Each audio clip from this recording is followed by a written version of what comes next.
gut and grit and determination and fortitude to get through this. But then when I'm done, I can't be proud of myself. Like I have to say, well, it was all God and it was not. And I was like, but that doesn't really make sense. And I didn't know how to hold both of those things. Black people are going to laugh at it if it's good. if it's good, they'll be like, yeah, my sister would do just that. Or like they're gonna. That's what I'm saying. Like, you have to be in the pocket. You have to know who your audience is and have established yourself. And it is hysterical, like mocking both sides of it. And you have to do it with some kind of taste. Yeah. And I think that audiences, they learn to trust comics if they're really into the comics. I don't know if it's necessarily a blanket universal.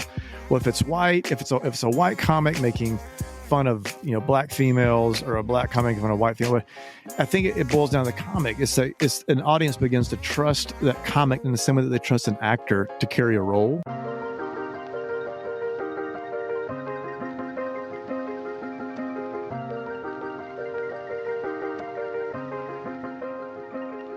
I demanded, pleaded, called God on promises, and was like, you have to show up or I am done. And he did. That's something to really think about. What does it mean that the God of the universe loves me? Are we saying that our God is bigger than their God, or what? Man, you got my mind going crazy right now. I just think that is evangelical bullshit. And I don't fit in their box anymore. So feeling rejected from the church makes me feel far away from God. If I'm living out the love of God, love of the divine, then in some ways we're unoffendable. It's wrong to marginalize anybody for any reason. Sometimes we can just have some things about our perspective that's off until we encounter someone who can challenge our thoughts, have conversations with us, and we just continue to grow and evolve. I'm with you there. Yeah, I like that. That sounded like womp, womp, womp, womp, womp, womp to Robbie. I'm a hardcore gospel lover. I do love the gospel. I just think we get it wrong. Girl, I was so highly medicated, I don't even know if you Oh, God, my people.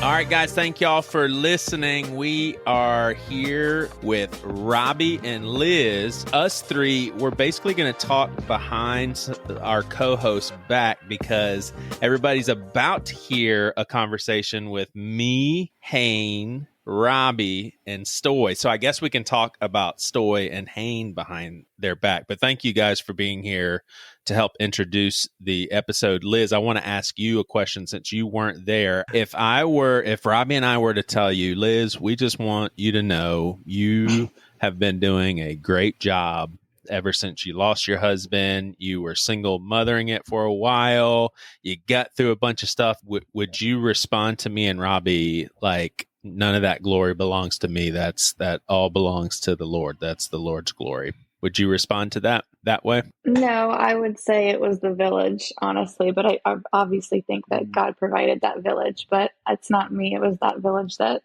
carried me through everything. Yeah. Did you know that Robbie and I, we both grew up in environments where you couldn't really accept those sort of compliments? You had to defer to God. Really? Yeah. So we talk about that in this episode, which Robbie, when you brought that up, I was like, oh my gosh, that's exactly how I was brought up. Yeah. Robbie, your face is about to turn white here. I thought after this episode that I messed up again with Stoy.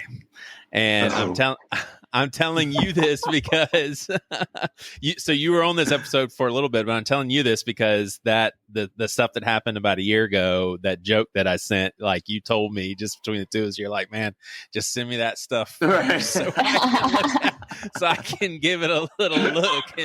And Lynn at Seacoast said the same thing, but I want to tell y'all what I said on the episode, and I'm telling you, it was probably 20 minutes afterwards. I was laying there. I was like, oh my gosh. And then all of a sudden my thoughts just did me so wrong. All I'm doing is I'm thinking about Stoy just sitting there thinking to himself, how could Joey have said that? And after all we've talked about and everything, but I am interested why you think, Robbie, this did not matter to Stoy at all, because man, I was so sure that I messed up again. But here's what I said, Robbie.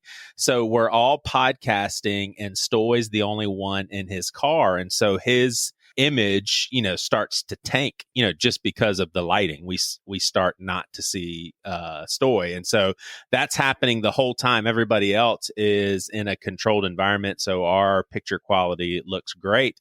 So it was just it was an eyesore, but it didn't matter because nobody was watching us. But near the end of the episode, I told Stoy, I said, here you are podcasting with two other white guys, and then you're the black guy in the car where the sun has gone down, and so we can't see you anymore. And just basically made a joke about him having dark skin and him being in a dark environment, and he keeps disappearing on us. I'm telling you, Robbie. Liz is face palming right now. I'm telling you, Robbie, like if I would have stopped and slowed down on that one, I would not have said that. I wouldn't have said it. But Stoy did not skip a beat. Like he responded. He's like, no, totally all good. No big deal at all. And I wanted to ask you, do you think it's a combination of that was a lot more lighthearted and less offensive of a joke, first of all, than the joke that actually hurt his feelings? And then B, him and I are just better friends. We're a year into a relationship. Would you say it's a combination between the two? Or are you surprised Stoy wasn't offended by that? I would probably say it's a combination of the two for sure. Like, I think that was pretty lighthearted, and it's just like, it was more of like an observation. It wasn't like you were teasing him. You weren't talking negatively about being dark or anything. You were just making an observation that the lights went down and all of that. So I don't think it's really offensive. Now, I will say, if the crowd was different, then sure, that could be offensive. But if it's just a group of friends and you're just like, the lights went down low, I can't even, or whatever, then it's not too bad. Like if it was three randoms who didn't know each other, I know all three of them, but I have them all as people who don't really know each other, and I have them on Pastor with No Answers. Different scenario, right? Because putting that person on the spot, because I'll never forget you telling me, and I mean, it was like my head exploded. I'll never forget you telling me just how it is something, and maybe not now as you're older, I don't know, but just the thought of you getting on an airplane as a black guy and seeing mostly everybody white, like that's something that you think about. And I don't even know if you told me anything else. It was just something that you have in your mind. I was like, I don't ever think about the color of people on an airplane, ever. It broke my heart because I thought, did I just kind of single Stoy out in front of two other white guys with a majority white listenership? And so anyway, I was really I feel like there's like just more depth to the relationship now, so it probably wasn't as bad.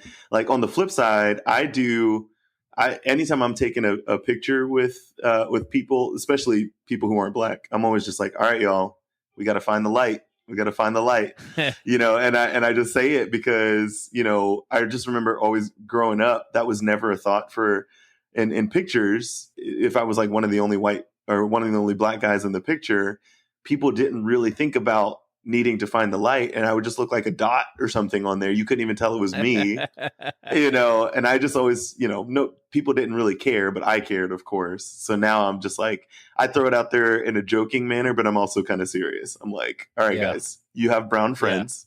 Let's find the light. Liz, Hayne actually said something that my guess is that Robbie wasn't even a big fan of it. But that's not a big surprise that Hayne would say anything that any of us, but and here's why I'll say it this way. So I wasn't offended by it, but it's like artistry royalty. But do you remember his comment about Michael Jackson, Robbie? So basically I said something, Liz, to the effect of making an impression on a demographic or something like that. And Hayne said something like, like you mean young men, little boys, that kind of. And I told Hayne, I think I told him on air that basically I I understand humor. I understand its place. I'm not offended by that. I don't think I would ever say a joke like that. But if I gave you the reasons why, it would come across hypocritical, probably because I would make a joke about Jeffrey Dahmer, for instance, like even though there were victims of Jeffrey Dahmer who that's no laughing matter. If they were to hear you joke around about that, that would not be funny to them. Same sort of scenario with the kids of Michael Jackson's victims. But Hayne and I were going back and forth on text, and he really made a good point of the hypocrisy of how R. Kelly is bashed, looked at as scum, but Michael Jackson, because of who he is and how lauded he is in the music industry, rightly so. I mean, maybe the top musician of all time, it feels like he gets somewhat of a pass. I don't know. What do y'all think? I mean, I can see where he would say that. I mean, R. Kelly does get a lot of heat. I think Michael Jackson's just so famous, and maybe that's why people don't focus on what he also did. Also, I think it came out like so much later in life, and he's not alive anymore.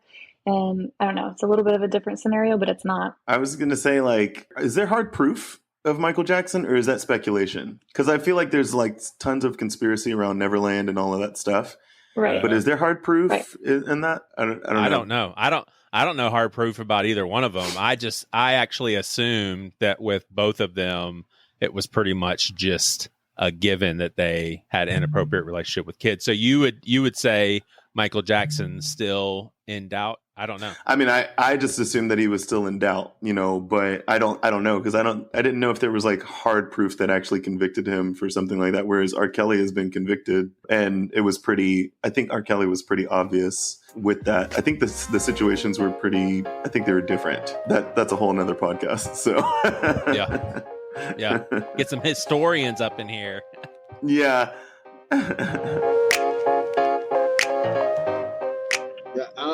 As soon as she said that, I was like, I know Jed can't be. So Stoy, do you mean if we gave out superlatives, Jed is most likely to be perverted in this conversation? And Annie. On this podcast? Absolutely. Maybe an all. Maybe an all. Joey, I most just likely wanna... to swear. Hell yeah. Let me say, I don't know what superlatives mean, but I use context clues on that one. And I think I answered your question right.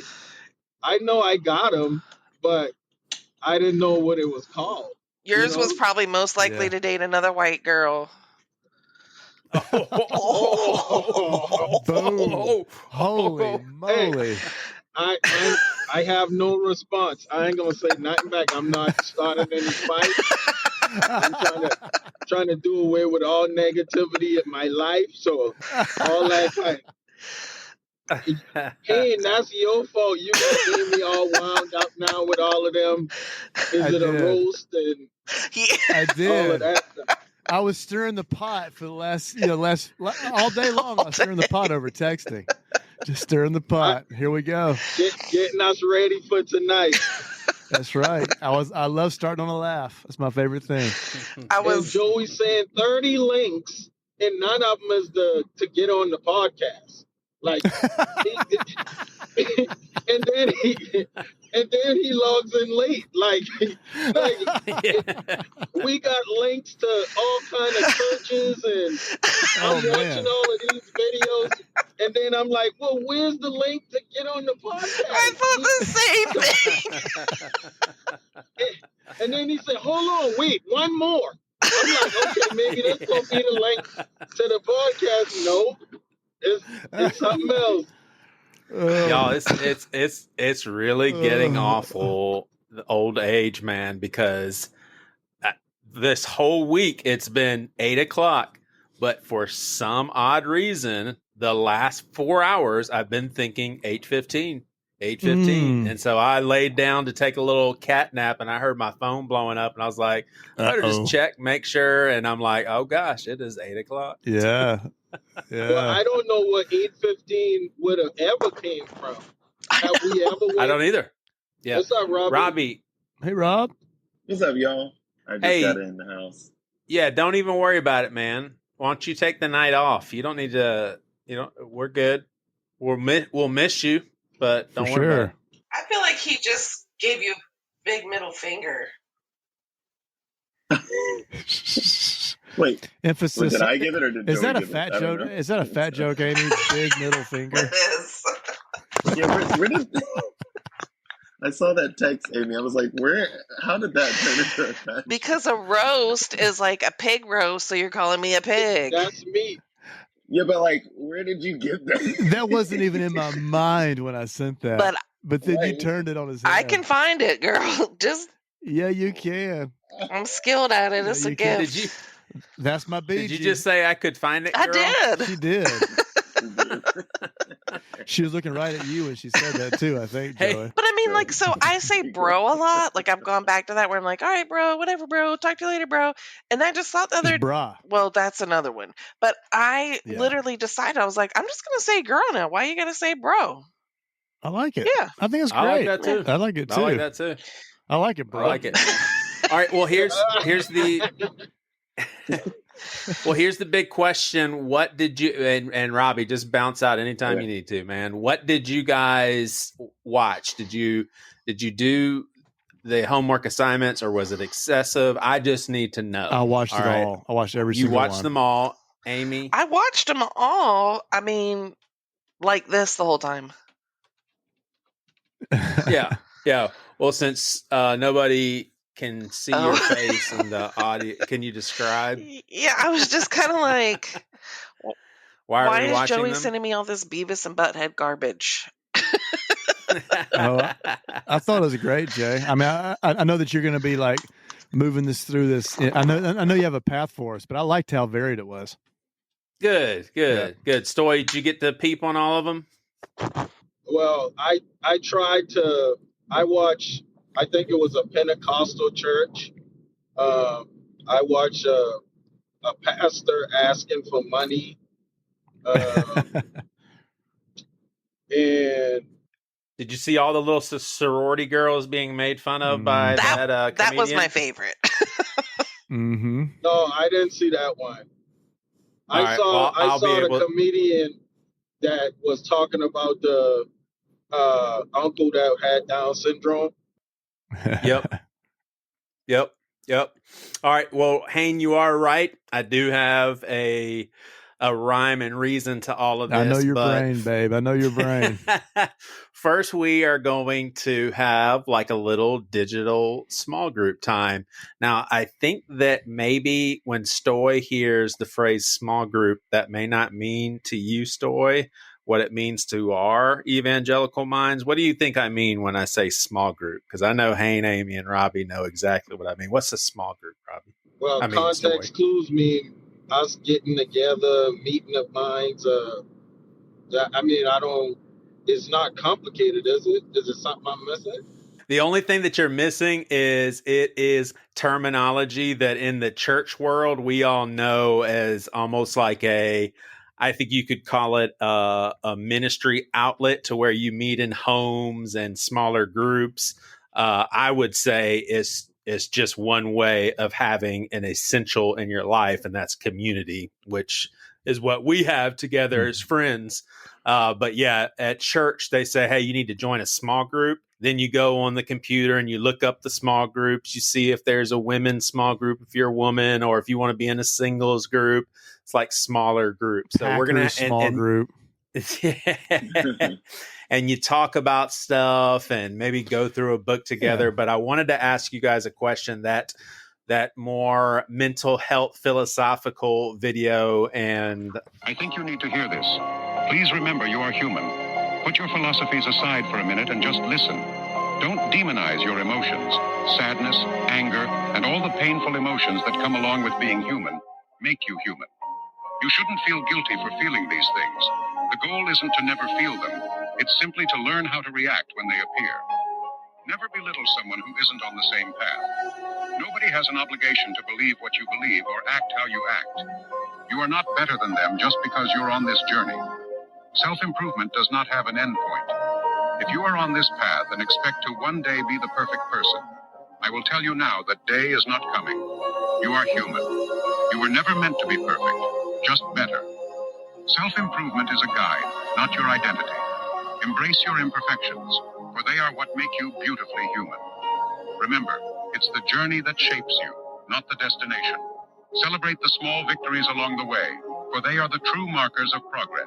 I wanted to ask you all 2 questions about it, and you guys feel free to do the same if y'all have any other areas you want to probe in. But how well do you guys do at not demonizing your emotions? So I would say the emotions that would be most often demonized would be fear, sadness, anger. How do you guys do with not demonizing yourself when it comes to those sorts of things? All right. Well, first off, I need somebody to explain what you mean by demonize it, because I look at those emotions very differently. So I want to make sure my answer is along the lines of what demonizing means. Yeah. I will answer that, but I'll let anybody else fill in some cracks too. But I would say I would personally say to be overly critical of yourself and to think of yourself as like a bad person because of. But that's a very probably elementary way of explaining it, because that's how my mind works. I work in a very elementary school way when it comes to word meanings. Hayne, Robbie, Amy, would you guys say that's a good way of putting it? I wouldn't, as far as elementary or demonizing. No, I'm saying how I put demonizing. It felt very. No, I think it was. I totally understood what you were saying. I'll be happy to go first if you want me to go first. And just in terms of as far as emotions, I'll just speak from my past. So, I will say I grew up in a home with, and I know this is language that you understand, Joey, and I know Robbie understands. I don't know if Stoy and Amy are on the same page. I grew up with a very stoic father who was an Enneagram 5. So the Enneagram 5, the Enneagram, just a little background, 15-second background is just different personality types. So my father is more stoic. He's an emotional person, but doesn't show a lot of emotion. And my mother was an Enneagram 9, which is a more passive personality. So in my home, anger was not really okay. At least that's how I experienced it. I am an Enneagram 1, and with the 1, and I'm the counter type of the 1. I just burn with a certain level of anger. I have my entire life. I kind of laugh that I kind of, and which is funny to most people when I say that out loud, because I don't experience you that way. I'm always looking at things, and I'm probably on a 10 scale of 10 being rage to 0 being no anger at all. I just buzz with around a 1 or 2 all the time. I'm just always experiencing some level of this just isn't right, and that kind of bothers me a little bit. And that's something that I've had to work through most of my life. That's so crazy how you articulate that, man. Is it messed up that I'm laughing? No, It's just how you put that. No, I love that you're laughing. I don't love that he's laughing. I'm like, that's scary. Just how he articulated that. It's like, oh my gosh. Like, I don't want to make this an Enneagram conversation, so I'm going to pull out of the Enneagram, because we could do a whole episode on the Enneagram. But with that being said, for those that are Enneagram people, the 1 is kind of known as a perfectionist. And I'm not a perfectionist. Like I'm not that one. I don't have that one energy as trying to fix people or just trying to fix things. What I burn with my anger is I'm the counter type. So there's 3 types to each number, and my counter type is the sexual one, or the one-on-one one. And what I buzz about is frustration at just systems, like organizations, anything that's systemic that I feel like is wrong. It just burns in me. So when I became more awake, and I love this, I'm saying this right now to Stoy and Robbie, when I became more awake to just the systemic racism that I just carried in my heart that I didn't even realize I was participating in, I got so angry at myself, and I got so angry at the system. I just got so angry at, gosh, it broke my heart. I just got so pissed off at it within myself.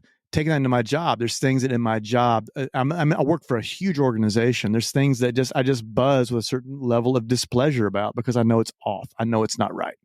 So that's what I mean by my anger. So let's bring this back full circle to the original question about demonizing. I was taught as a kid, it was just, I don't even know if I was taught, but it was just, when I showed my anger, it was not okay. My mom couldn't handle it. She didn't like, because she was very passive. She didn't like to feel it. And my dad, with his calmness, was like, calm down, calm down, calm down. So as I grew up, it was, anger's not okay. Like, I shouldn't be angry. And it wasn't until I became an adult that I realized, wait a minute. And particularly as I met people, one person particularly being my father-in-law, who buzzes, he's an Enneagram 8. So he's off the charts with his anger at times. For me, it was like, wait a minute. I started to see people tapping into their anger in an appropriate way and wielding it in a way that was actually healthy. It was beneficial, and it was doing good for the world. And that was the first time that I felt like, wait a minute, this anger thing that had been demonized, using Joey's language when I was young, yes, it can be used in a way that is very destructive, without a doubt. And when I was younger, it probably would have been destructive. I mean, people laugh when I say this, until I was like, I became a Christian when I was 16. That's when I started to follow Jesus. Before then, I had been in like 6 or 7 fistfights. And people think that's crazy about me because who they know me to be. But it wasn't until I started walking with Jesus and saying, hey, I want to follow this person, that my anger was kind of off the chart, and I would get in trouble for my anger. So that being said, I decided, my anger is bad. Like I need to suppress it. But I never could shake it. And then as I got older, it was like, wait a minute, my anger can be wielded in a way that actually is positive in other people's lives, in my life. And I would say the same thing's true of people. I know friends, talk about demonization, and I'll use the opposite of anger, happiness. They are so happy that it, in a way, can become demonized because they wear such rose-colored glasses the entire world that they get taken advantage of. They don't see things for what they really are. They put their head in the sand like an ostrich. They don't want to know. They're so consumed with their happiness, they don't want to deal with anything in the world that's heavy and difficult. So I do think that emotions get demonized on all sides, to answer your question, Joey. And for me personally, it was the anger piece for me that I had to learn to wield it properly. And I don't do it right all the time. I have to ask for forgiveness a lot with my family and friends. But that's my story in terms of, I kind of grew up demonizing it. And then I reached a place that said, hey, I think all emotions can be good in their proper context. That was really awesome. And that was a lot. I talked a lot. I'm sorry. No, but that was a lot. That was really good to learn about you and hear it in that way. So that's my serious reaction. My non-serious reaction is, do you need a loving, gentle, older Robin Williams type character to say it's not your fault, Will? It's not your fault. No, I love that. It's not that anger, all those. Hey, it's not your fault. No, I've had that with my wife. I've had it with people in my life. So, but no, I love that you said that. That's so good.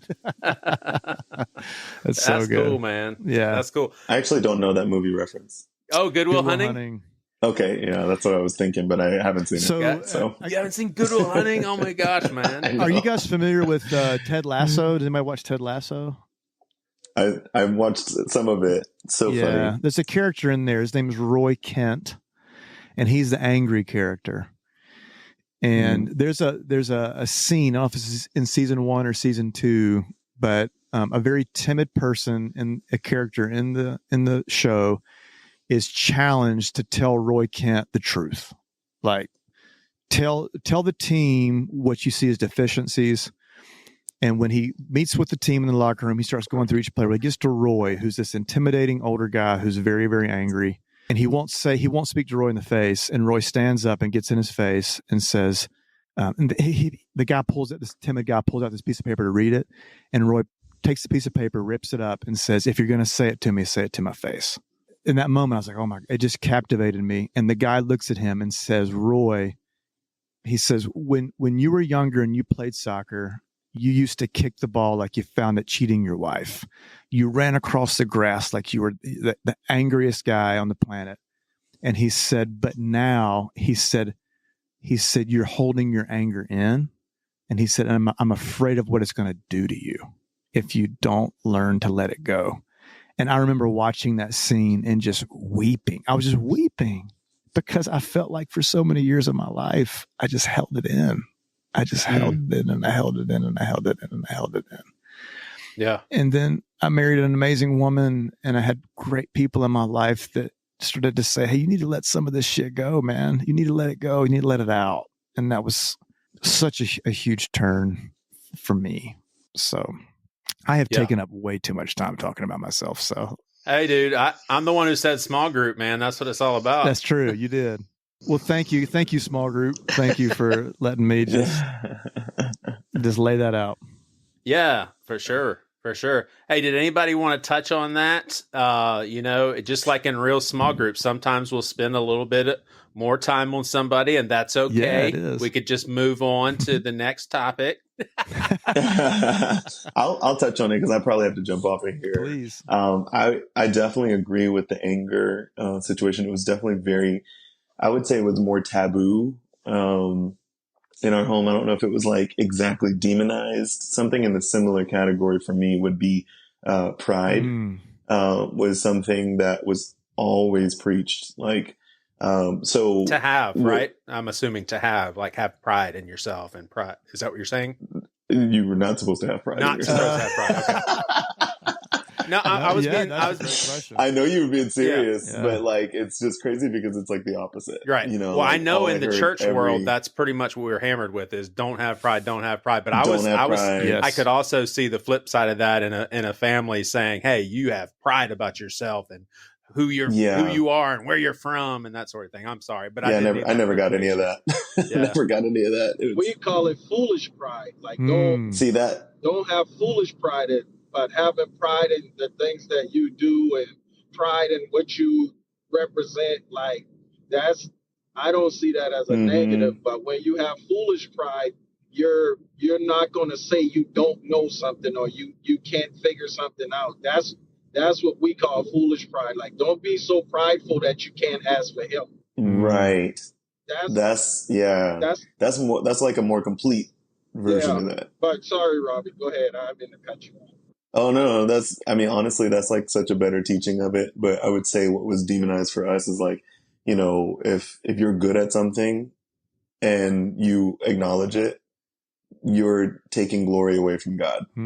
So like that was like it was a huge concept, I would say, in my family. So, people didn't even know that I sang until I was like out of college. Wow.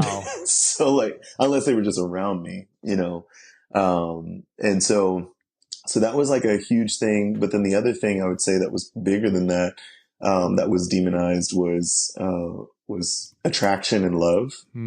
Like that was just kind of, I think it was just something that was probably more scary in the church. I don't think it was taught really well, but I literally remember Sunday school teachers, this is so terrible, but they would say like, this doesn't even make any sense, but they say like, you sit on a toilet and you get pregnant. And they would tell the girls that.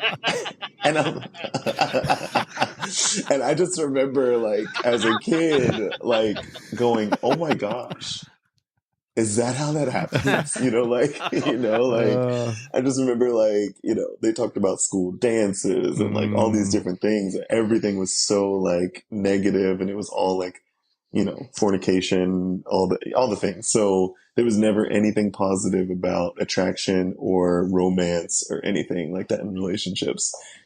So that was probably the most for us. That's so interesting, Robbie, because I was for the longest time, and I remember as I got older, it started not making sense. It's like, okay, wait a second. So I can work really, really hard on something that takes gut and grit and determination and like, fortitude to get through this. But then when I'm done, I can't be proud of myself. Like I have to say, well, it was all God and it was not. And I was like, but that doesn't really make sense. And I didn't know how to hold both of those things. As bottom line is, I do believe that I believe in God, and thus the very air I breathe, I owe to him. But that doesn't disqualify me from being able to say very proud of myself for what I've accomplished. And again, I think like what Stoy said, for sure I can cross a line and that turn into foolishness. but there's certainly nothing wrong with me being proud of some of the things that I've done. I couldn't even say thank you to a compliment until I was in like my mid-20s. Oh, wow. So if somebody would like compliment my music, which obviously I've performed forever, like I would never, I couldn't say thank you. And then it was so funny. I remember one time, one of my buddies, he said like, man, that was just so good, or something like that. And I said, oh, it was all God or something like that. And he goes, well, it wasn't that good. That's awesome. That is awesome. That's awesome. That's a gut check. And I was like, you are so right. That's a gut check. You're so right. You know, like, yeah. It is.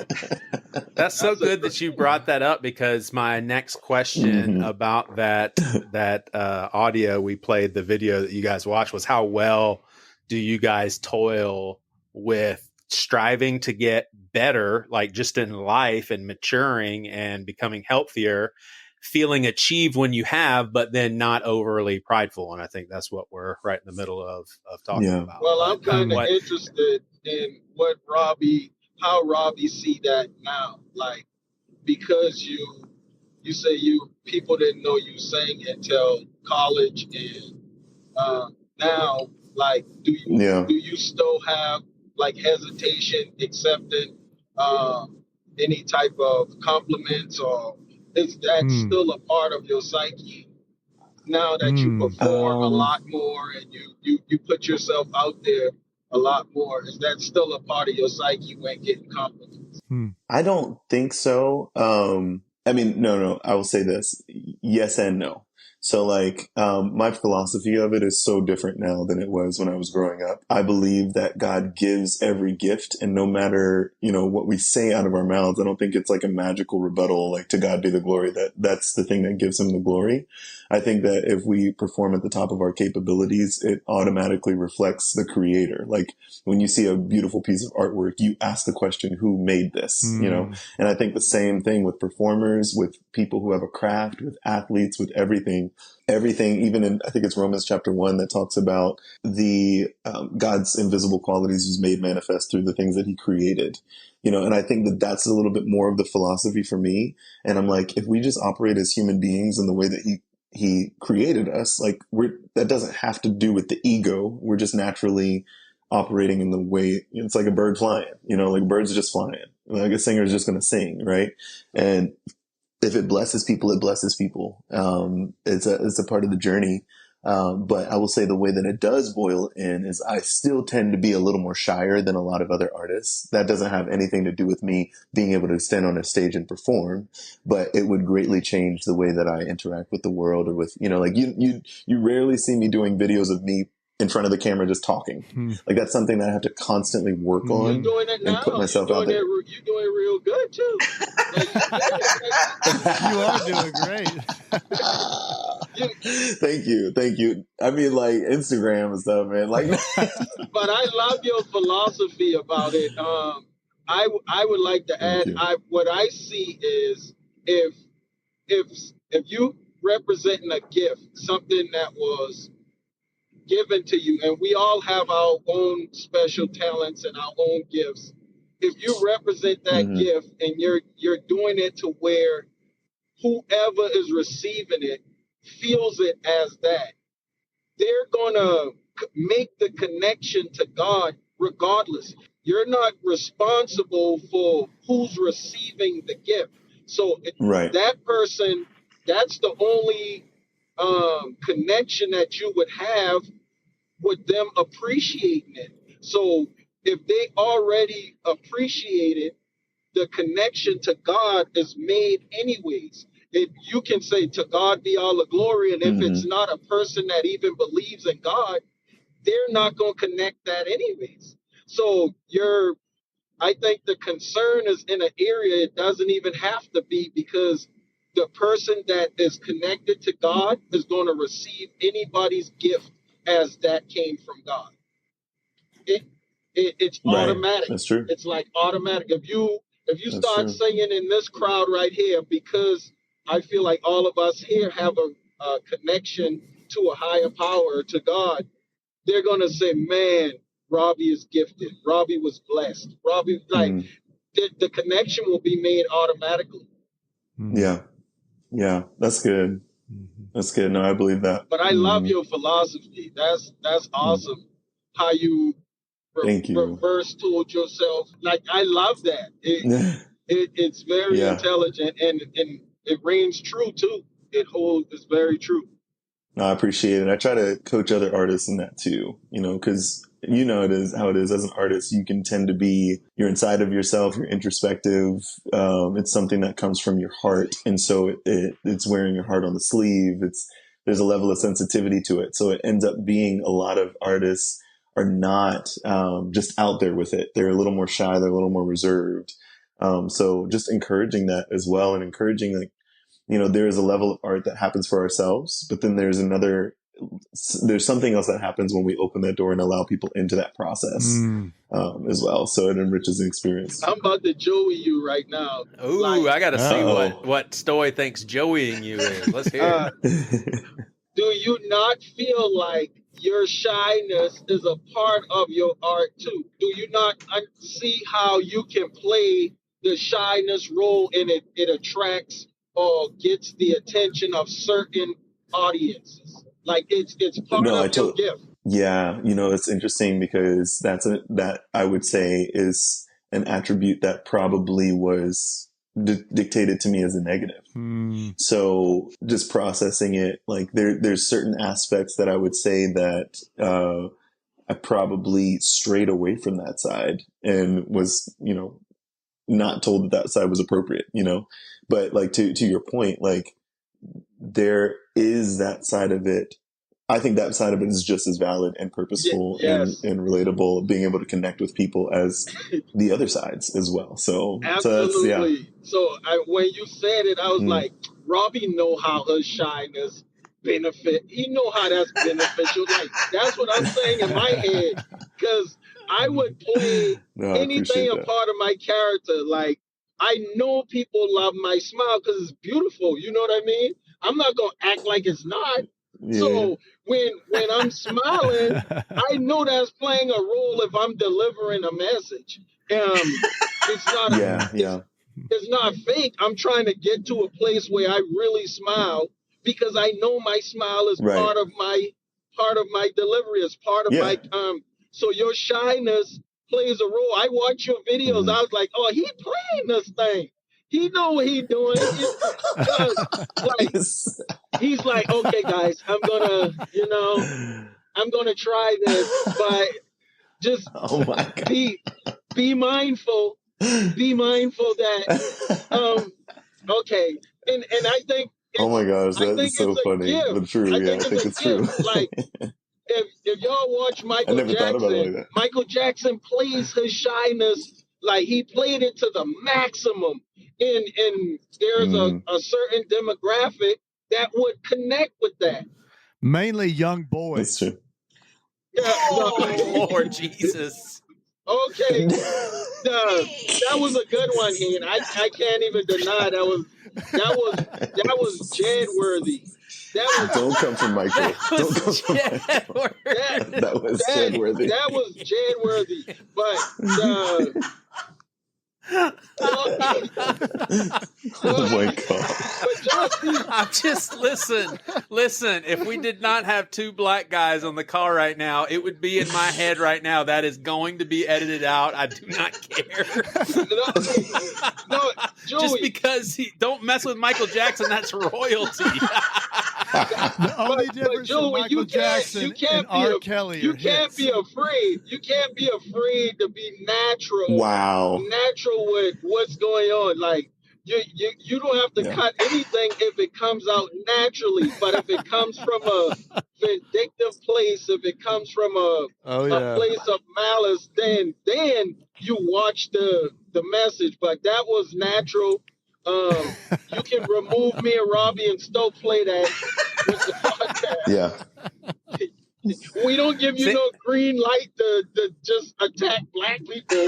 Like I'm not attacking black people. I'm attacking Michael Jackson. No, I'm saying because Joey said if Robbie and Stoy wasn't here, I would edit it out. I was like, right, we're not a free pass to do it like you. If it comes out naturally. Hey, looking back on that statement, that wasn't the best thing for me to say. Robbie and Stoy's here. Robbie and Stoy's here, so I'll keep it in. Like, no, Right. don't get us in trouble. Why are you trying to get us in trouble with our people? Exactly. I'm so sorry. Oh, that was amazing. Oh my gosh. I love you guys. I gotta go put these kids We to love bed. you too, man. All right, Robbie. Thanks care for of the those kiddos. material and the content. Thanks for being here so like my joke can land. Bye. Hey, hold on, Robbie. Give us a shy goodbye. Give us one. Okay, bye guys.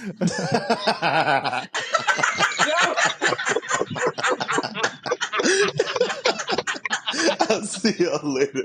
Peace. See, I knew it. That is hysterical. Hey, I want to say for the record, Michael Jackson is royalty. I feel so bad though. That's what I meant. It's like that's like untouchable. Like, hey, and I'll say this, Hayne, that is a perfect example of, I would say, you didn't just offend me at all, but I would say I would never joke like that. And I would say probably not specifically about Michael Jackson, but just anything when it comes to like touching little kids. I can't, for me, I just can't do it.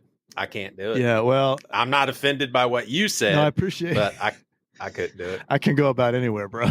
That was all the way Jad worthy.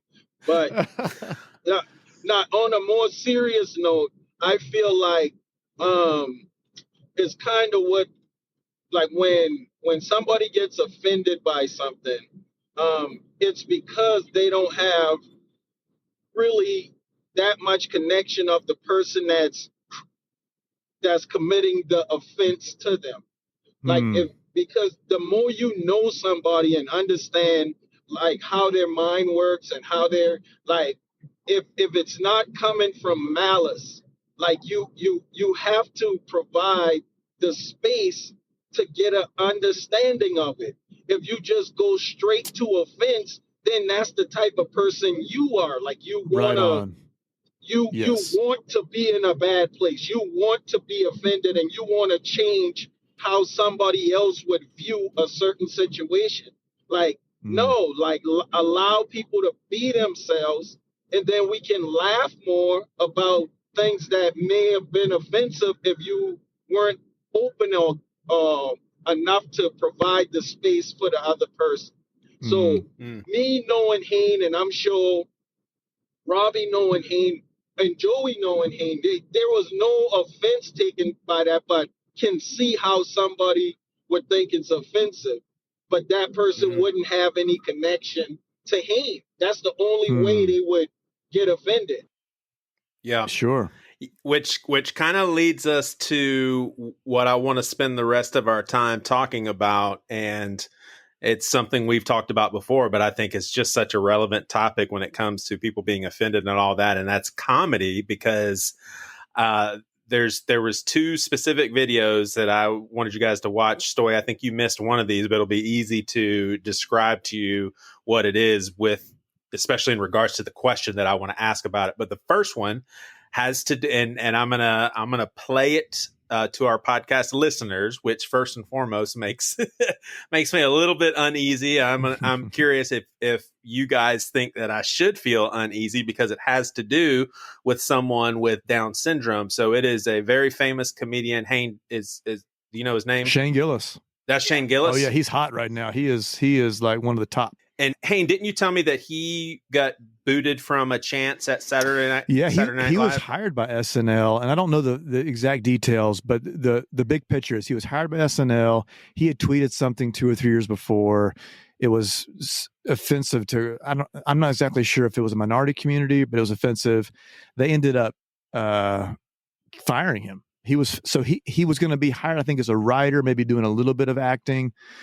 And then they fired him. And ironically, he hosted SNL like 6 months ago. Yeah. So he tells I see it as a tribute. And for me sure. personally, and this could be very short-sighted on my part, I was not offended by this stand-up at all. It felt like a tribute. And there was that relational deal. But again, this guy is a stand-up comic and everybody is hearing this as comedy. So anybody with relatives who have Down syndrome are hearing this from the perspective of, hey, this guy is joking about Down syndrome. But basically, he just talked about how I think it was his uncle. Was it? I don't know if Uncle Danny. Yeah, his Yeah. uncle. And he, And the only thing that he said in general about people with Down syndrome is that they're doing better than pretty much everybody in the world when it comes to, hey, how are they doing, from like a mental health perspective? Better than everybody, which we all know that to be the case. They're some of the happiest, most at peace people ever. Well, he basically told a story about his uncle being at restaurants and how he would always sneak in grilled cheese sandwiches, and just how he said the story was so funny, but he literally imitates his uncle with Down syndrome and how his uncle would snap back at his brother, I guess, basically, who's accusing him of making grilled cheese sandwiches at home and bringing him in. He snapped back at his father. Yeah. His uncle's father. His uncle's father would get upset at him. Yeah. Yep. It's funny when you bring up Down syndrome, you can always tell who's never been around it in their lives. You know what I mean? Like if I tell people, if I'm like, yeah, I have family members with Down syndrome, people that have never been around it are always, oh, like Down syndrome is the fucking end of the world. Oh, are they doing okay? It's like, they're doing better than everybody I know. They're the only dudes I know having a good time pretty consistently. Sorry they're not on fucking Adderall and anti-anxiety like the rest of us. They're on fucking Capri Suns. Having a good time. Dude, my Uncle Danny sneaks grilled cheese sandwiches into restaurants just in case they don't serve grilled cheese sandwiches. You don't know where he's getting these fucking things. It's the best.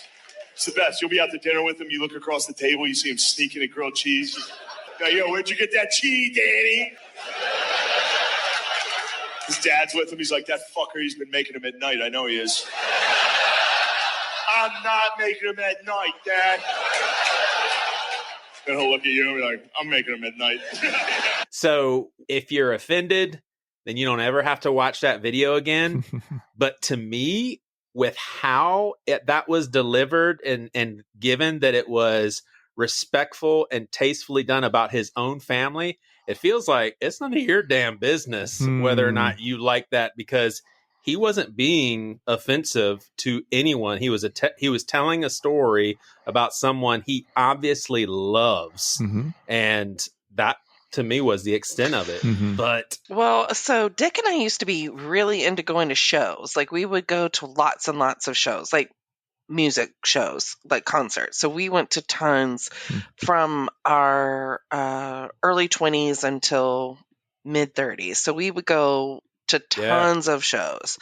I would always go to stuff where like you wouldn't think I would be there. So like 9 Inch Nails or like Marilyn Manson or something. And I'd be like this little preppy girl and I'd have like Dick on one side of me. That's when he had his long hair. And then another gentleman was on the other side of me. And I was looking around like, I don't belong. But I just loved that music. So we would watch all these shows.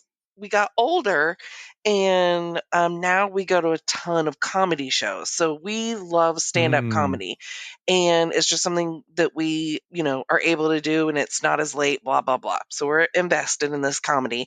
And we notice with people, like, if you enjoy comedy, it's because you are not worried about being offended. Like, you just have to put that all aside. Like, it is lighthearted. It is meant to be funny, and it's not to be cruel. The intention is not, it is to make a statement, sometimes like a political statement, without being offensive. Like you're making a point without really picking sides. You know what I mean?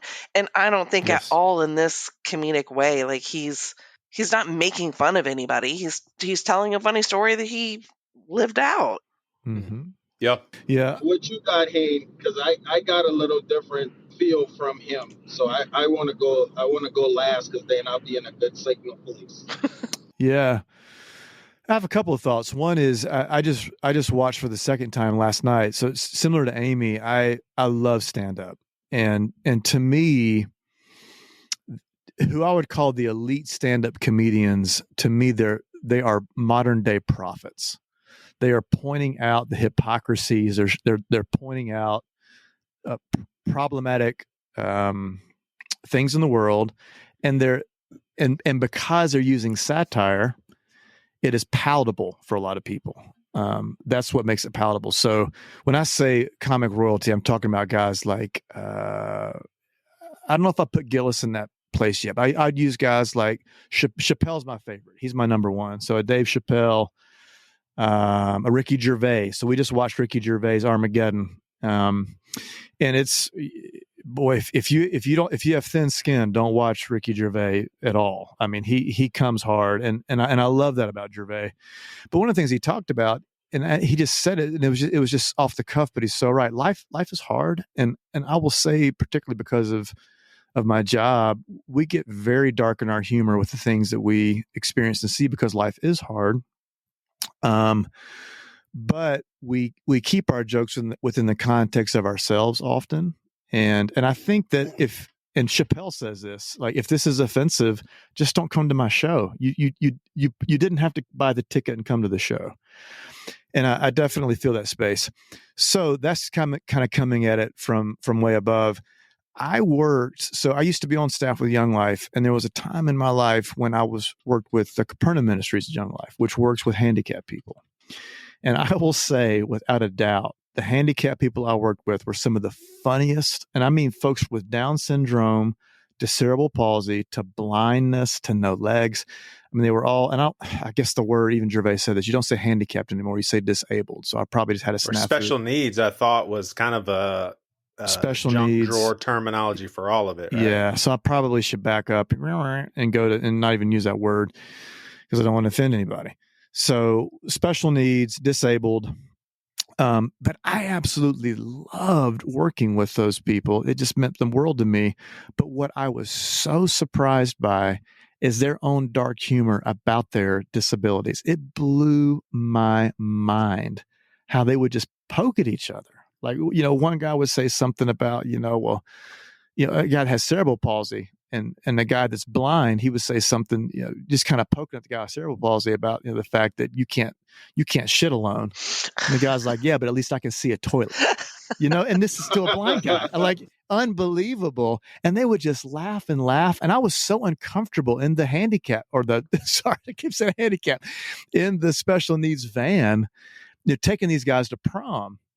But I loved it. And I realized that was the first time that I was really around dark humor.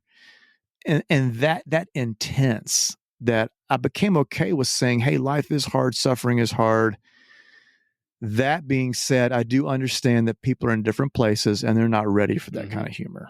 So, I see both sides of the coin, is I guess right. where I'm trying and I don't know what it's like to have a family member with special needs, especially when it comes to their brain and how they behave.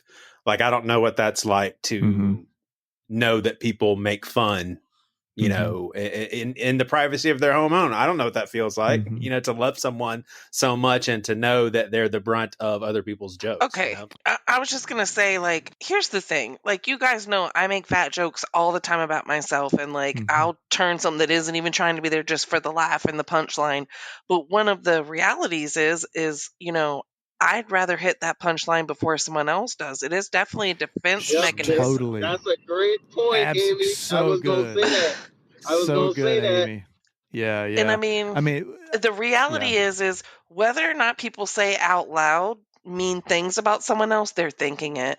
And sometimes when the comedian takes the thing that they don't want someone else to make fun of and they poke fun at it, it makes it safe and it's disarming. Do you know what I mean? Yep. I will say in the comedy realm, and I don't watch as much stand up as someone like Hayne, and it sounds like Amy as well. But back in college, we went to go see a stand up guy as like a Friday night, and it was a college event. And there was a guy, Amy, you even may know, remember him because he was the brunt of a lot of jokes that went through, but he was a student there. He was very, very short, unusually short, and had a very high pitched voice. And he was he was a journalist major. So he would go to these events and, take footage and report it in the newspaper and all that stuff. Well, the comedian was doing a Q&A, and this kid, as part of his job, raised his hand. He has a super, super high-pitched voice. I mean, it's like you notice it. And the comedian said, "The fuck's wrong with your voice?" and started imitating him. Y'all are laughing. I thought it was horrible. He started imitating this kid and like mocking him. And I walked out. I was like, y'all are bad people. Y'all are going to hell. Totally going to hell. Well, I thought that was too much.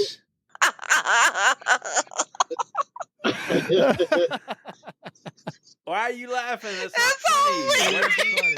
It's hysterical, bro. I wish I was there. I would have done that. Like, a lot of people are like, "Amy, you should so be a stand-up comedian. You're so funny, blah, blah." I'm like, I would get booed and hissed right off the stage because I'd be like, "Oh, hey, look at you. You're fat, blah, blah, blah." All right, well, you had just mentioned you beating someone to the punchline with your weight. How would you feel if a comedian, if you asked, and I'm sorry, this is a real legit question because you really thought that was funny with that short guy. What if it was a comedian and you asked a question and he was just like, "Oh my gosh," and started making fun of your weight? If I was at a show, I would laugh my ass off because that's what Matt Rife does, Like, you go to a show with him it's the to get clowned on, you know what I mean? So I'm not going to walk into it, but no, I go sit down in a restaurant and like, let's say like somebody, like I'm walking and like boom, ba, boom, ba, or something stupid like that. I'm going to be like, "Bitch, you talking to me?" Like, we're going to throw it out. Yeah, that's fair. Yeah. That makes sense. So don't go to a comedy show where the comedian is notorious for picking you out of a crowd if you're not ready for it. Well, to be honest, Joey, the video that you sent us with the black comic that was making fun of the sorority girls, that was hysterical. Right, I want to get into that in a second. But to be honest, I didn't laugh as much as Amy would. I was dead. I would like to comment on a couple of things. Yes, come on, Stoy. We just don't have room for your commentary right now, so we're gonna move on. That's what it's feeling like when Robbie left. I was blackballed. Like, hey, don't make something racial out of this story. Don't you do it? This became a majority conversation. I'm like, "Hey, da da da da," and Joey was like, "Okay, Amy," and then we were right back to Hayne. I'm like, "Oh, wait a minute. There's 1, 2, 3, not 1, 2, back to 1.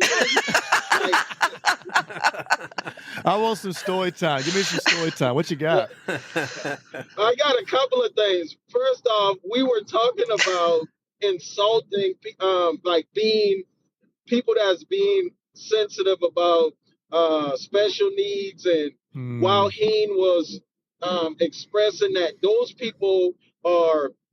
They got more of a sense of humor about their disability than anybody else. But then Hayne was so careful to not offend them by how he was referring to them. So I thought that was kind of like it was like a contradiction to what you were saying.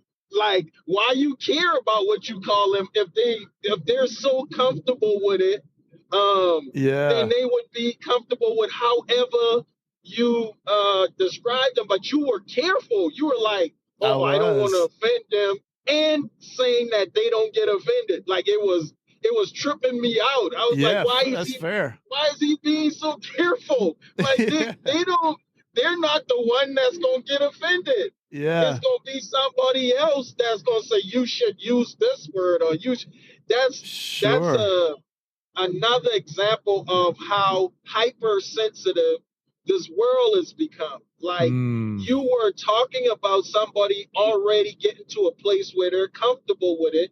You were expressing that, but then were afraid to refer to them as any of the name that would refer to them.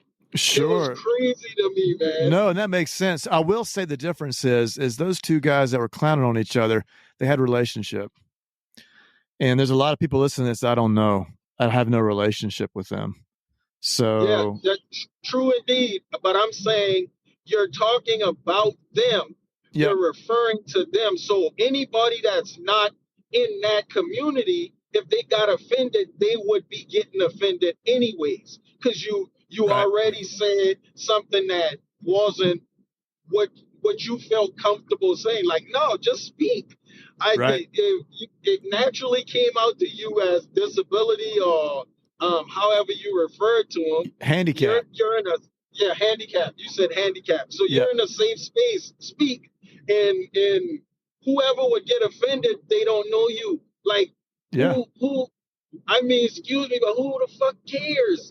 Like handicap it is, baby. You guys suck it. I mean, it's handicap accessible, right? So it shouldn't be. That's true. Yeah, that's true. And then when Amy brought up the point about she normally would like just try to beat people to the punchline, and that is also that's a defense mechanism too. That's like a protection thing, like to protect your own feelings.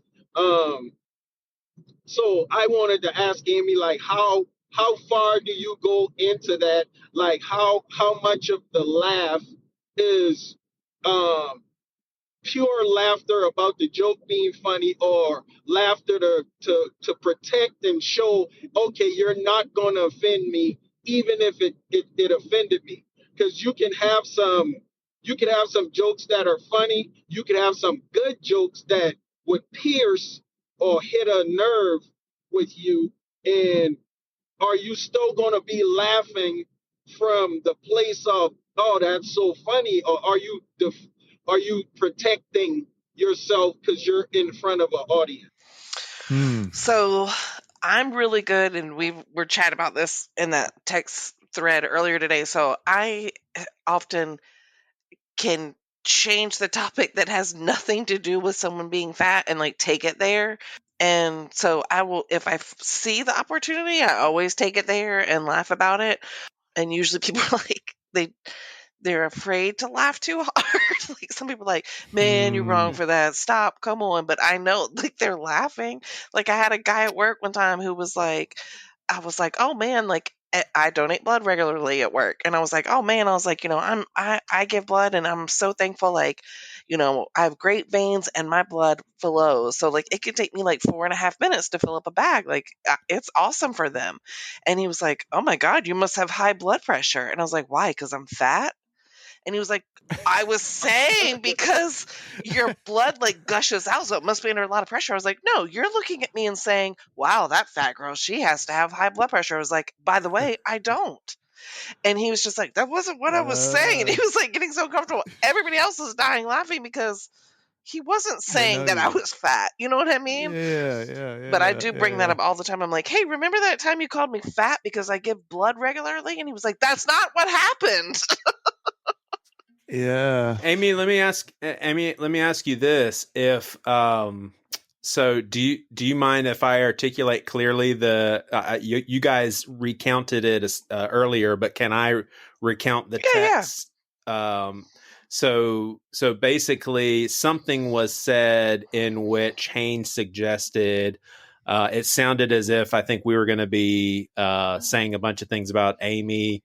So Hayne made the comment of, oh, are we doing a roast? And so Amy said, ouch. And then LOL, were you making the fat joke? Which I will say personally that I did not think anything like that. Obviously, Hayne didn't either. No, and so I was laughing. But then once you said that, Amy, I also knew what you were insinuating, that, a roast, a pig roast or whatever. Totally. My question to you is, how would you have felt if, dumbass Hayne, who's always crazy with jokes, he was making a fat joke? Like, how would you? I would have laughed my ass off because in this context, in this group, and the people that we podcast with, I absolutely know every single one of y'all love me, and I love y'all back, and we all joke with each other, and I don't think that there's a single person on this panel of the 10 people that podcast with you that wish anything ill on me or don't value me for me.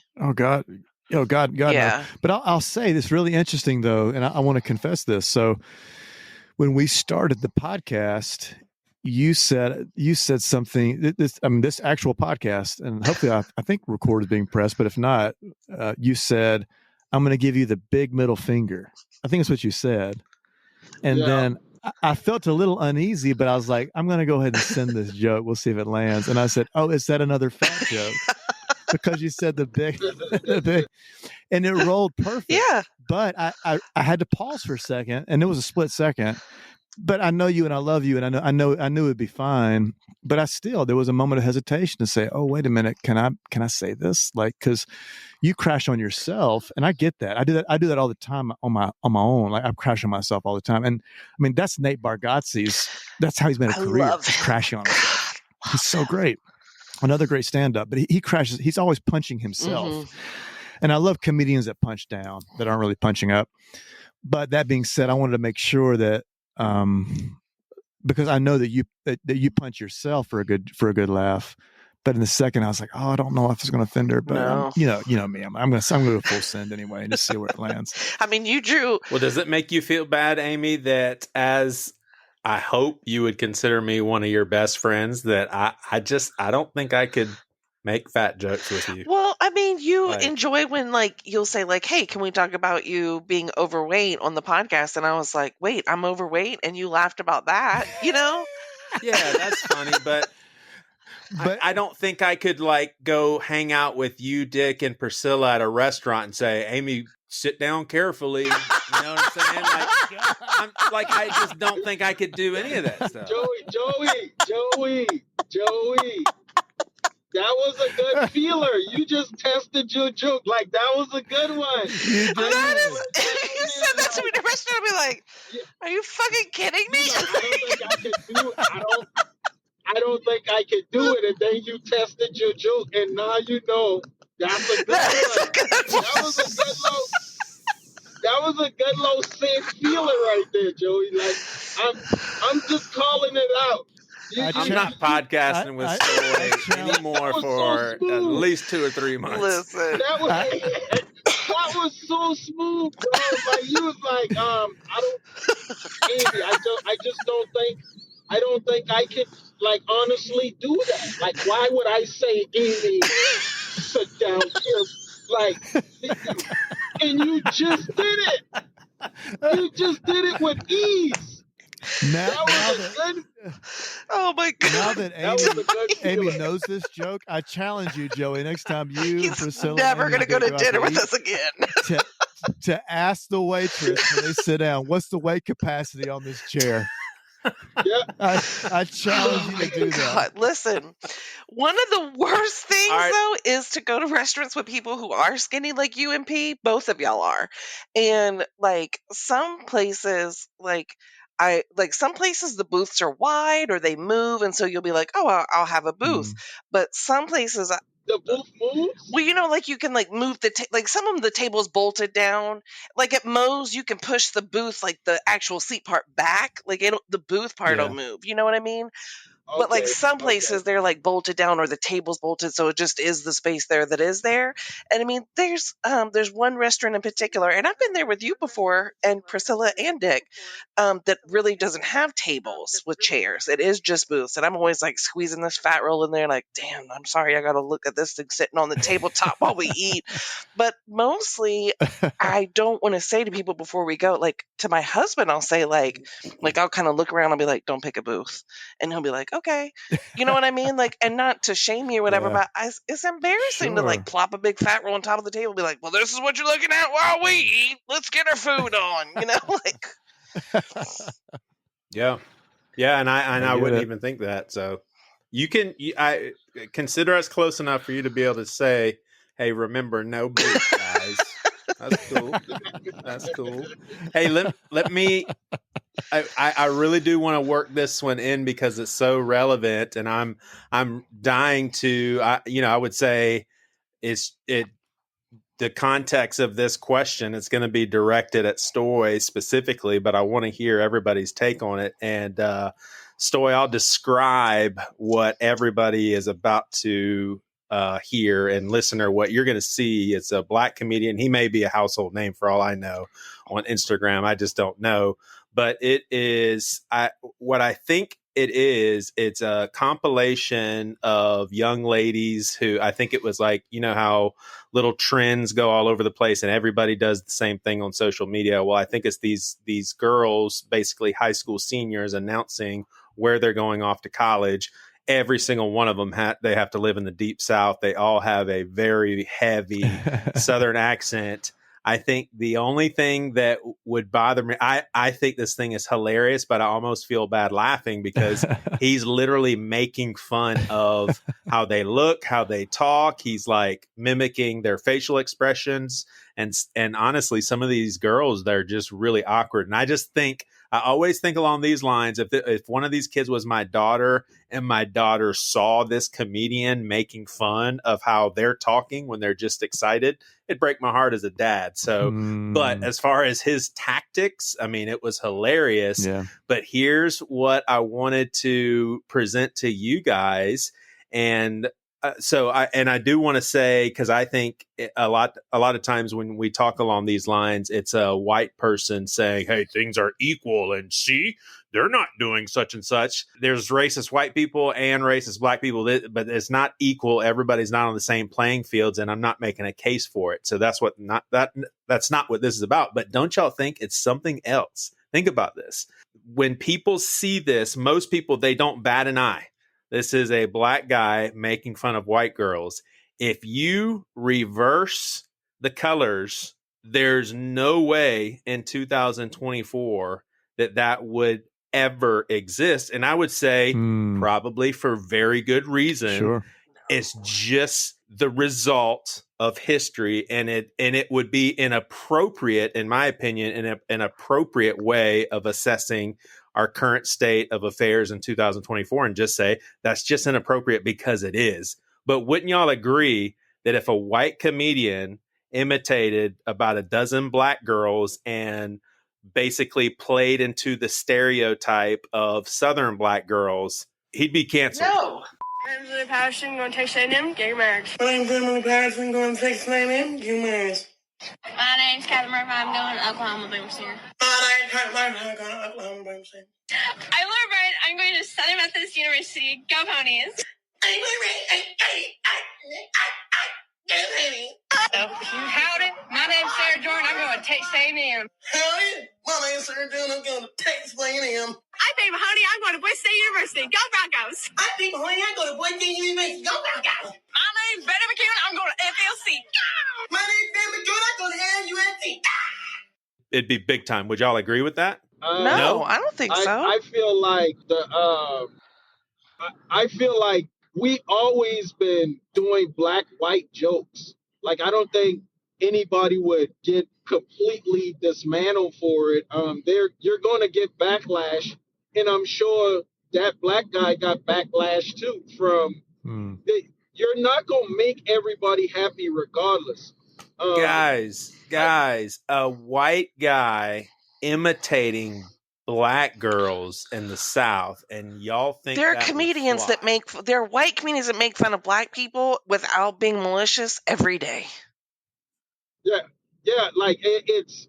I ain't saying that it won't have any negative backlash from it. Yes, but I'm saying that he's going to have negative and positive. Like, people are going to laugh at it. Black people are going to laugh at it if it's good. if it's good, they'll be like, "Yep, my sister would do just that." Or like they're gonna laugh at it too. But if it has an offense to it where it's like it didn't rub them right, of course they're gonna say something back. But I don't think it's gonna go to extreme where that person won't be able to do stand up ever again or anymore. I just think if you're a comedian, you have to know, like, be in the pocket. You got to know at all times. You have to feel out your audience and play to your audience. So, like, a joke like what we watched with those sorority girls. Now, do I think that you could just out of context pop that up with reverse races on there? Probably not. But I mean, like Dave Chappelle, he makes fun of black people and white people, and it's hysterical. Nobody's pissed off if he makes fun of a white person. Say there's plenty of white comedians that do the same, and it's like saying, oh well, this is off the shelf, like we're not going to make fun of this, or we're not going to make fun of that. People make fun of the Holocaust, and in the right context it can be funny. Joey, let me ask you a question. Do you think in reverse that white comedian would get canceled? Do you think that? All right, so I would say yes, I do, but I want to admit that I am not nearly as up to date with comedians and the current, comedian culture. I like stand-up, but I don't watch it a lot. But yeah, I would, and quite honestly, I wouldn't be super offended by people being offended by that. Honestly, it just seems to be a little bit. Would you guys think that a white comedian has a little bit less wiggle room when it comes to joking around about black people than a black comedian has about white people? I would say he has to have less. I don't think a white person is as near at liberty to make fun of black people as a black comedian is to white people. No, I think you can get certain white comedians that is already accepted in the black community, and they do black jokes all the time. Like there's a way to do everything. There's a I agree with that. Yeah. I agree with that. And just like what I was saying about if somebody knows the person, like I think his name is Gary Owens. Like he's like fully accepted. Like he do black jokes all the time. He's got interracial kids. He's got he had a black wife. But he do black jokes all the time. And like that's part of his act. And he's a white guy. That's what I'm saying. Like you have to be in the pocket. You have to know who your audience is and have established yourself. But look at the guy. He's Italian, funny as all get out. Gosh, Dick would punch me in the face that I don't know. I can't think of his name right now. Call Dick over. I want to see this happen. What is it? Maniscalco? Is that what Maybe. He's shorter. He's hilarious. And so Dick and I watch him, like all of his like stand-up stuff is hysterical. And he's like, and he'll be making fun of like Italian stuff or Jewish stuff. Like I think his wife's Italian and he's Jewish or whatever it is, or it could be reverse. I can't remember, but he'll be like talking about both sides, and it is hysterical, like mocking both sides of it. And you have to do it with some kind of taste. Like, yeah. And I think that audiences, they learn to trust comics if they're really into the comics. I don't know if it's necessarily a blanket universal. Well, if it's white, if it's a white comic making fun of black females, or a black comic making fun of white female, I think it boils down to the comic. It's an audience begins to trust that comic in the same way that they trust an actor to carry a role. So I don't know if it's not a universal thing. So I'm sitting in this kind of middle space to say, yeah, if this is somebody that's completely unknown that nobody knows of, that they don't have any connection with, they may be like, yeah, this just isn't funny. It wasn't that funny to me, honestly. I mean, when I watched that, I giggled at the first two, but to me, the humor's cheap. You're just mimicking people. It was hysterical to me, but I'm in a sorority, I thought it was very funny. Totally. Because it was so over the top. That's totally. what was funny. I really want to see it now. It's funny. The comedian's name, Dick just texted me, which means he heard me and he was disappointed. Sebastian Maniscalco. Did he send an emoji of a punch to your face? He said, "I'll beat you down later." No, he didn't. Yes. Oh, yes. All right, guys. The closing question. I was getting some supplies from a supply room today at work. I was going to sit down with someone, have a conversation about a business plan that they were wanting to do with the podcast, and I went to the workroom because I don't like to take notes on my phone. Or on a computer. I want to have paper and a pen or pencil. It's just kind of, for me, I think it's a sign of respect. And then I'm not personally distracted myself. But I thought to myself, paper and pencil. Oh my gosh. And I really do want to know. I asked the guy in there, a friend of mine, Adam, I was just like, hey, I held up a pencil. I said, when do you think these are completely gone? Like we only read about them and maybe they're in the museum. And he said 50 years. And I think I could see that. The thing that I can't get away from is like the construction site. I can't really conceptualize tablets. What's that? Tablets. Yeah, but I know, but I'm saying it seems like there's always going to be a convenience of being able to mark something. Oh, sure, like a board. Wood. Yeah, you have to. Listen, the way that people's... So there would have to be another way of doing that than for pens and pencils to be extinct. Well, right? Here's my thing. When they invented the computer, they're like, this is going to eliminate the need for paper. And what did it do? It generated a need for more paper. You know what I'm saying? Like, we're never going to get away from a physical pen or pencil and paper for the simple fact that man adores the ability to write and chronicle things. Like, it's been forever. And so, and it's one sign of... Who adore that? You said men? Men adore that? Mankind, like all of humanity. Sexist as hell. Lord have mercy. Well, I just don't think we'll ever get rid of a pen and paper, because I just think what happens ever. When would we get rid of that? Like, even now, I think we will. I know we never will. That's bananas. Like, even like, think about like when you had the Blackberries and people would take out the stylus and use that, like. Sure. And now they have. But that was an evolution away from the pen and the pencil. And how long did it last? I want to hear Hayne and Stoy's take on this, because I can see where Amy's coming from. Oh, I can too, Amy. I definitely feel you, but I think for me, so all of us are Gen Xers, right? We're all Gen X. I'm probably the youngest. 4 of us, yeah, we're all Gen X. I feel like, and I've said this a few times, actually I said it last week, I feel like that being a Gen Xer, I have one foot in the analog world and one foot in the digital world. And I feel like I straddle, so I still write checks sometimes, not all the time, but I still write checks. No way. I do. For what? Like certain bills that I have to pay. Like, I just what? write checks for certain bills. Well, you should be agreeing with Amy that it ain't going to. You still writing checks. No. But that's me speaking from my heart. If I'm observing my children and I'm observing where they're coming from, it's going to totally evolve. It's going to evolve away from what I'm used to, because I see the evolution of it moving forward, just from my perspective.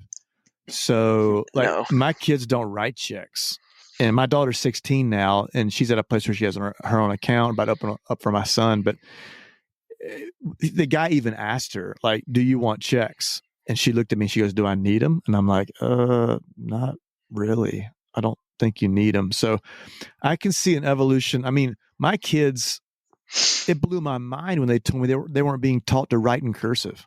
We're just taught to write in print now. We don't do cursive anymore. But they realized how dumb that was, and now they've gone back on it because people weren't able to sign their name. Give me a break. We don't need cursive, but we can't get into that right now. We absolutely need cursive. How else do you teach someone to sign their name? Let's get horse and buggies back too. Stoy, what do you think? Stoy, please punch Joey in his eye. Stoy, you get the last word. When are pencils out? Never. Say never, Stoy. Well, honestly, I'm gonna say never, because I feel like there's always gonna be a generation like Hayne, or a generation that before us, like my mom and there's always gonna be a generation that connects with it. So until a complete generation is gone and extinct, like there's still going to be a reference to a pen and a pad. Like my mama writes notes constantly, so it may be gone in the rest of the world, but I know it's going to be in Marguerite Praileau house. I know that for a fact. Like she gonna have all the pencil and pen. My mama write notes for her notes. She said, like, she write notes for her to look at her notes. I love her. But Stoy, that's what Hayne's saying, though. Your mom's probably a boomer. Well, to me, it's like photography. So there's still people that are, but it's very few. They're going to dark rooms. It's all digital now, but there's still a few purists. Keep going. Yeah. Stoy. So and you'll never get rid of them. Like they found that connection to it, regardless of the digital world. Some people just like the art of going through that. I don't know how you're going to get rid of that connection to it if it's doing something for their soul. Like, I get that. Of course, it's going to be like we went from tape decks to CDs to MP3 players to now everything is on your phone. You know what I mean? Like but vinyl's back. People love vinyl. But but now vinyl's you're gonna always have a demographic that likes the way a record sounds. That's fair. On a record player, and like you're just never gonna get rid of it. It may become less and less relevant, but I don't think it's something you can get. Remember when they came out with like less of a. Remember when they came out with like the Nook and the Paperwhite, what was the whatever, and people were like Kindle. And the Kindle, and they were like, Kindle. Great, we're bookstores are going to close all over the world, and people were like, no, I still like a book. We have a Barnes and Noble in West Ashley, it's fine. Like, the world is not going to end over this. We're not only going to have digital books. The same thing, like, we have plenty of digital means of which to write, but there's still going to be, look at the journal industry, like paper and pad, people who still like paper planners, people who like calendars. As long as there's a piece of paper out there, somebody is going to want to physically write on it. What do you think, Joey? Because you've been listening to us go, but I feel like you got some thoughts rummaging through your head. To hear what he got to say. Yeah. I mean, I it's hard for me to think of a world where we really wouldn't want to have that freedom, like Amy's saying, just to hold something and to make marks on something else. Sure. But I just can't see us never getting away from it completely. So maybe I think 50 years sounds somewhat reasonable, but I could see it taking longer.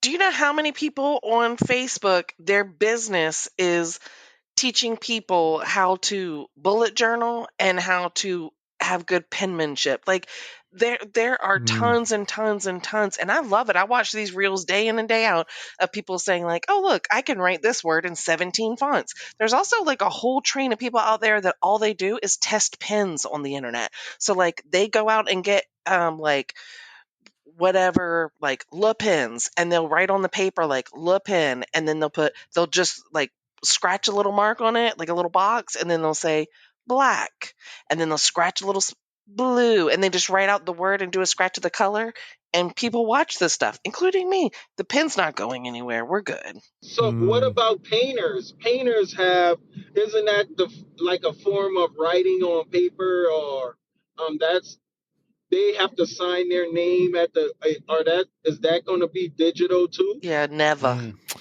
Like, I could never see painting going. It's almost like we have to separate this between art though, and then just utilitarian. Like, yeah, that's true. I feel like that maybe the utilitarian, other than using a pencil to make a mark on a board to cut it, it sounds like maybe we have to differentiate, but the pencil still stays, but it takes more of an art form rather than a utilitarian form that we grew up with as kids. Yeah, well, I don't know what that word means. I love Stoy. I love him.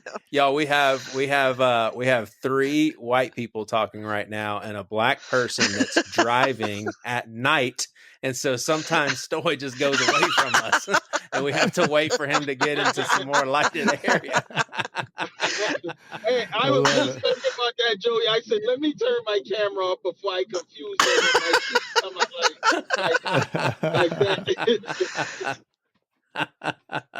Hey, I love y'all, and my son just went to bed. He's right on the other side of the wall, so yeah, I'm gonna call it there. Go take care of that little boy. Okay, but listen, you have to promise me that we will eventually circle around and do another one of these where we talk about Karen and panhandling, because I get hot and angry about panhandling.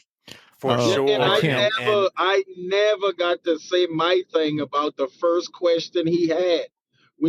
Hayne took over, then Robbie. And sorry, guys.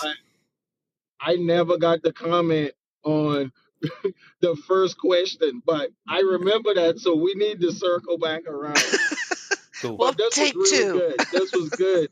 I love this group. I thought this was a good combination. Joey, good call with the combination. I know you had your reasons, but It was a good blend. Yeah. Sweet. It was All right, good I'm small gonna hit- group. Yeah, for sure.